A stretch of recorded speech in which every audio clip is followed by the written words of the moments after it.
রূপাকে খুঁজে পেল দীপা জন্মদিনের পার্টিতে। একই হলো বন্ধুরা, অনুরাগের ছোঁয়ার আগামী পর্ব সম্পর্কে জানতে ভিডিওটি সম্পূর্ণ দেখুন। সিরিয়ালের শুরুতেই দেখা যাবে যে স্কুল থেকে রূপা তাড়াতাড়ি বাসায় ফিরে আসে। এরপর সে দীপাকে জানায় যে আগামীকাল তাদের স্কুলে একটা পার্টি আছে, আর সেখানে তোমাকেই সব খাবার সাপ্লাই দিতে হবে। এর পরের দিনই আসে জন্মদিন, আর এই সব খাবার তোমাকেই সাপ্লাই দিতে হবে।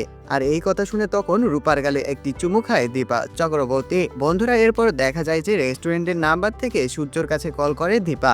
এরপর সূর্যকে দীপা জানায় যে আমি জানি না আপনি আমার কথায় কি ভাবছেন, তবে আগামীকাল সোনার জন্মদিন, আপনাকে থাকতেই হবে।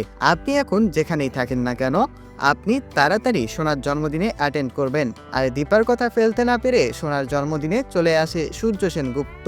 এরপর দেখা যায় সেই জন্মদিনে রূপাকে সাথে করে পায়েস রান্না করে নিয়ে যায় দীপা চক্রবর্তী। তবে দীপাকে দেখে রাগ কন্ট্রোল করতে না পেরে সোনা আরো নানান কথা শুনিয়ে দেয় দীপাকে।